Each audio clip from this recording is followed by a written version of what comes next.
way I like to share it is like, so I'm going along, I'm walking along, and my arm gets cut off, then my other arm gets cut off, then my foot gets cut off, my legs, and I'm just a torso. And I'm like, I'm good, God, I'm good, I lose my torso, and that's what I'm talking about, my head. You can just take my head, like roll it down a hill, and I'm okay, God, I don't need your help.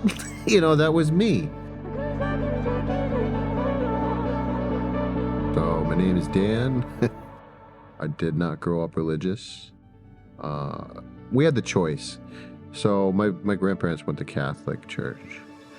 But my parents kind of gave us the choice on whether or not we wanted to go. And it's like when we did go, it was really just to eat donuts and talk to girls and play. We were kids when we went. I don't know. I started running from God at a very young age. I don't know what it was, if it was the dysfunction of my home or what it really was, but I never really felt like I fit in. And so I remember, I don't know how young I was, but the first thing I really did was we went into CVS and I asked for some gum and my mom said no. And we got out of the store and I said, ha ha, and I pulled the gum out of my pocket and she brought me back in. I had to apologize, return the gum, and but it started there, the lying and the cheating and the stealing. I kept telling myself, like, I'm not that bad and I can stop, but then that progressed.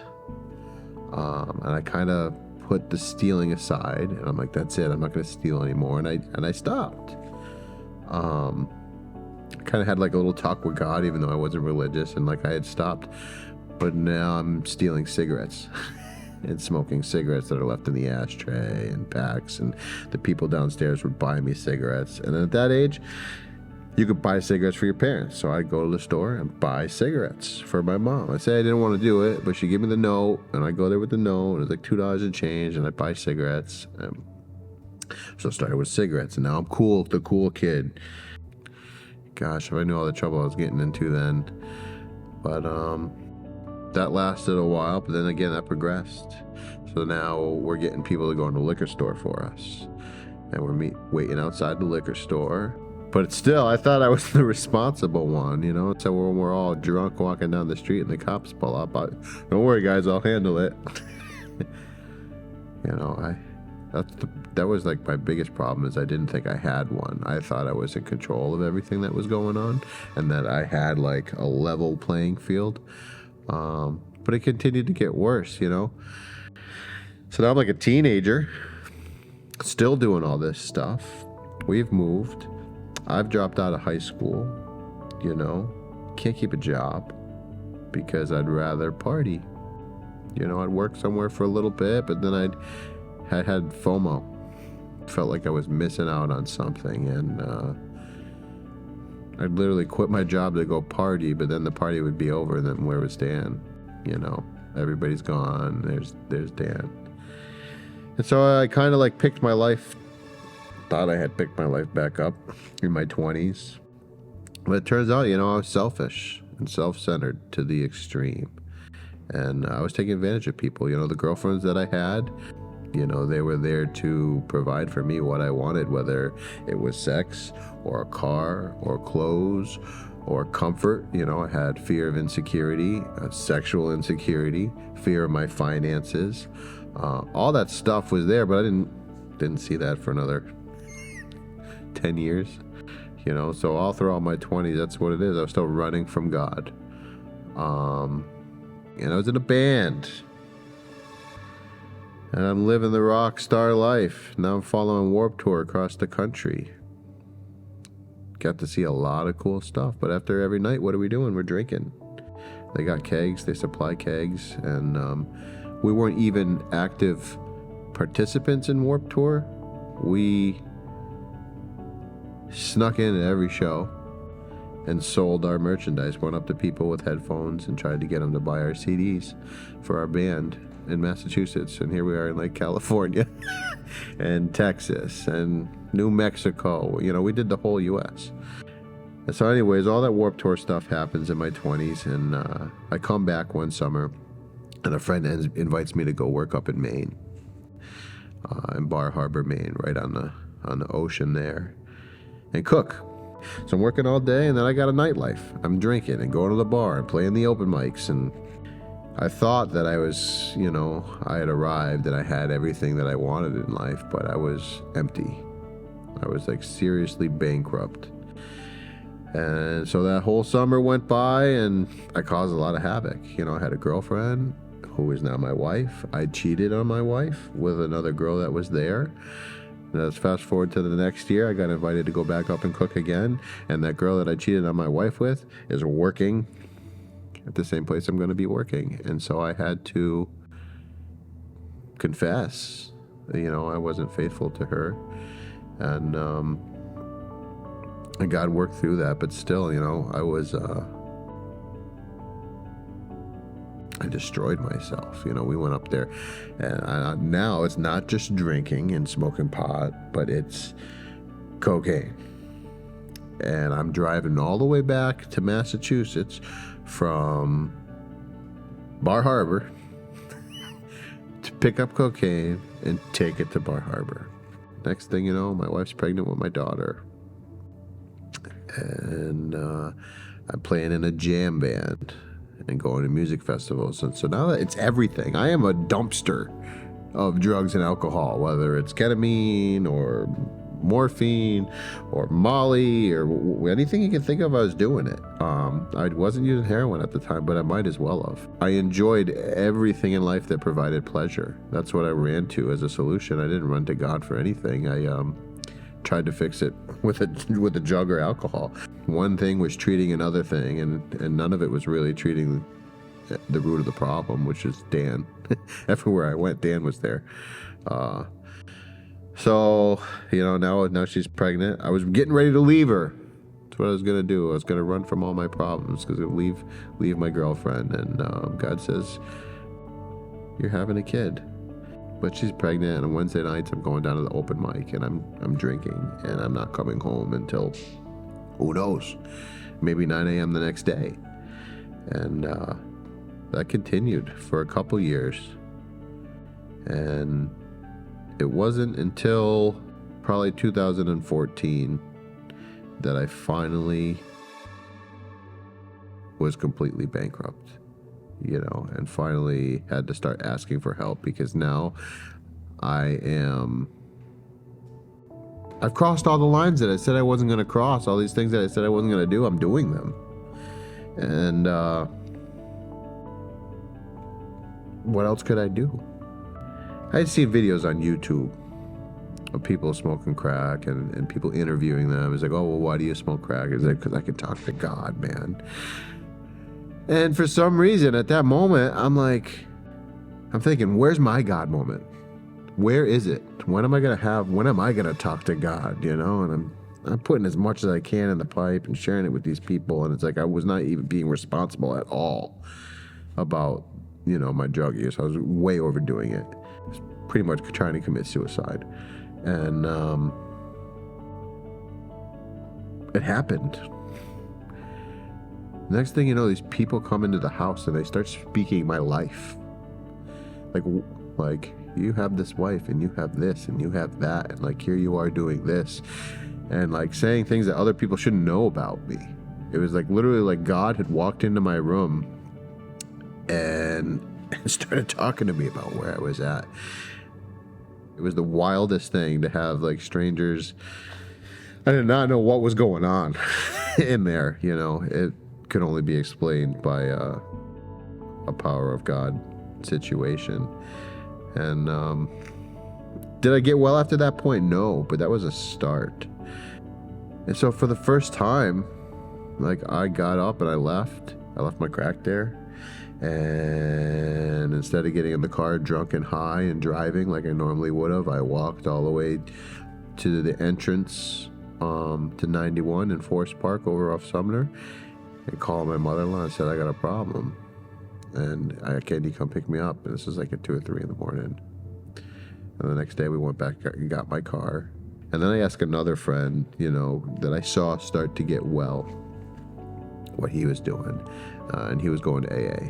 So I said, help. and I would go to a meeting in Springfield called Trials for Smiles. They used to meet off Allen Street, and it was a speaker meeting. So basically you go in and people would share their testimony. So I'd go there and I'd leave and go to the bar. Still, at this time I'm working for Hood, and again I have another bad night and I don't show up to work. And lucky for me, they have an EAP program, and they get me a therapist. So now I have a therapist, and I have AA, and finally, it's suggested that you go through the steps with a sponsor, which is somebody that has been through the steps, and I finally get myself a sponsor. And my wife's father had just passed away, and this guy had reminded her of him, and so I start meeting with him. And everything out of his mouth is God this, God that, God this, God that. And I'm like, who is this guy? I wanted to run when I heard the word God, because my relationship or understanding of God was that he was punishing me. That's it. Done. Toast. Never gonna make it. And he's like, God loves everything. God is love, and this and that. We started meeting, and we started reading this book. And he really drove home the fact that he couldn't help me, but he knew somebody who could, and that was God. And so God started doing for me what I could not do for myself once I was willing to just open the door just a little bit and be like, okay, you're right, I can't do it. And so we started meeting each week, and step one is admit I'm powerless and my life is unmanageable. And it was a hard pill. It took me 2 years to swallow that pill, because we call it the lack of power, and that's what my problem is. I like to control things. I want to be able to control the outcome of any given situation, and I can't control you. I can't control the weather. I can't control whether I get cut off or not, how much money I'm going to make. I'd love to control it. I can't until I let go. The first thing I was asked when I asked my sponsor to be my sponsor, he's like, are you willing to go to any length to get it? I said, yeah. Although in the back of my mind, I'm like, what are you going to make me do? And then he said, when you get it, are you willing to give it away? And I answered yes to both those questions. So that means I got to do anything. And so I did that whole tug of war thing for a while with God. And I finally let it all go. And the second step is to coming to believe in a power greater than myself that can restore me to sanity. And during that step is when Jesus Christ revealed himself to me, that he was going to be my one and only true higher power. So as I'm praying to who knows what, to a God of my own understanding, I'm watching videos of people in AA that's saying it has to be a higher power of love. I'm like, yeah, right. Because I was still stuck in that punishing God idea. I'm never going to say that. I'm saying it in the meetings, like, I'm not going to find this God that loves me. And then, I met John Watson and started coming to New Day at the Hall of Fame. It was a fake it till you make it kind of thing. I was just showing up. My buddy Dan Boisenall was attending here with his wife, and I guess they had been praying for us. And Doug Nooney was coming here at the time, and he worked with me at Hood. And so people were gently nudging me in the right direction. And still, just like when I walked into AA, I'm like, this is a cult. You people are crazy. I did the same thing when I got the New Day. You guys are a cult, and this is nuts. But I kept showing up, because I knew that what I was doing, where my best thinking got me, was down in an alley or driving around in circles in my car. I rolled my vehicle Christmas Eve of 16 because I was home safe, and I decided to go back out to look for more crack, and rolled my car by Mill Street in Springfield on Christmas Eve. Now I got no vehicle to take my family to Christmas dinner. Luckily, I didn't get arrested, but I had to take an Uber home, And even, my selfishness still at that point. They tried to we're just going to give you a speeding ticket. I wasn't speeding. Dan, let it go, man. We're cutting you a break. We see you were born on Christmas. We see you're out of your mind. It's like, oh yeah, just be quiet. Just take the speeding ticket. And what did I do? I fought the speeding ticket. But I've been coming to AA throughout this. But still, I haven't let go of the drink, but I'm finding Jesus. So I start coming to New Day. Now 2/5 of 17. I come into New Day at the Hall of Fame, and Peter's in the foyer, and it's a baptism Sunday.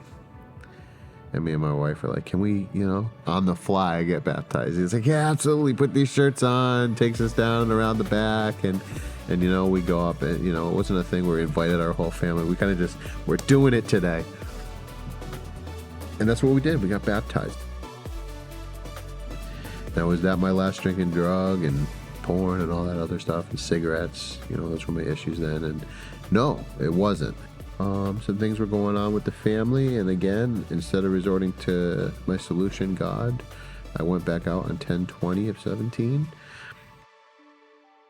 But it was like less and less and less, because I had more God and more recovery and more of a support team. That, like, the last time that I had went out, I think I had like a beer or something and like went home. Not that it's any better, but like I started realizing, like, I don't want to be here. And I got tired of having to read step 1. I really got tired of being in step 1. I'm like, okay, I'm powerless and my life is unmanageable, and there is a God. Okay, so now I got to turn my life and will over to Him. And so, 10/21 of 17 is my sobriety date. So that's the last time I drank. That's the last time I did any drugs, and anything. So God delivered me from that on that next day. But believe it or not, that next day I came here for a sermon. And what was the sermon on? Temptation. And he's talking about the idea of, you go to the barbershop long enough, you're going to get a haircut. And that's what I was doing. I would get a month clean, and then I go hang out with the same friends that were playing music and drinking, and think that I could be a reformer and I've got the solution. But I'm the one upstairs grabbing the Jack Daniels out of the cabinet. They want out every time. So I get a month clean, end up there. Get 2 months clean, go there, think I could, no, 3 months clean, maybe 4 months clean. And so that wasted 2 years. But God used everything, even my relapses, to point me to Him, to realize that He was the source of my recovery, not me, not my sponsor, not all these other people. And then it got serious. I turned my life and will over to the care of God as I understood Him, which was revealed to me as Jesus Christ. And I was baptized, and like they say, baptized, it doesn't save anybody, but it's a declaration to walk in a new direction. And I stumbled a lot, and I still stumble today, but with God, anything is possible. And so I got to do that every day. Like, I get up in the morning and I pray to God, keep me sober just for today. Try to keep everything in today. Do not worry about tomorrow. I'll take care of that too. Stay in today. And it's hard, but it gets better a day at a time. A day's growth in a day's time is what they say. And so, I just picked up a 5-year coin the other day, and it's not for me. It's for you. It's for the guy who just came to church or just came to a recovery meeting to provide hope for you. Because when I first came in, that's what it was. Pride and ego. I wanted to say, look what I did. And every time I did that, I ended up back out. Because I don't have the solution. God has the solution. And God continues to work through me, through New Day with Celebrate Recovery. And, December 9th of 18 was my last cigarette. So I can't boast about what Dan did, what God did for me. I can tell you all the ways that I tried that failed. The only one that works is God. It's like God has taken my deepest, darkest secrets and made them my greatest asset. I didn't think that was going to happen, but it did. Don't need to keep it locked in the closet anymore.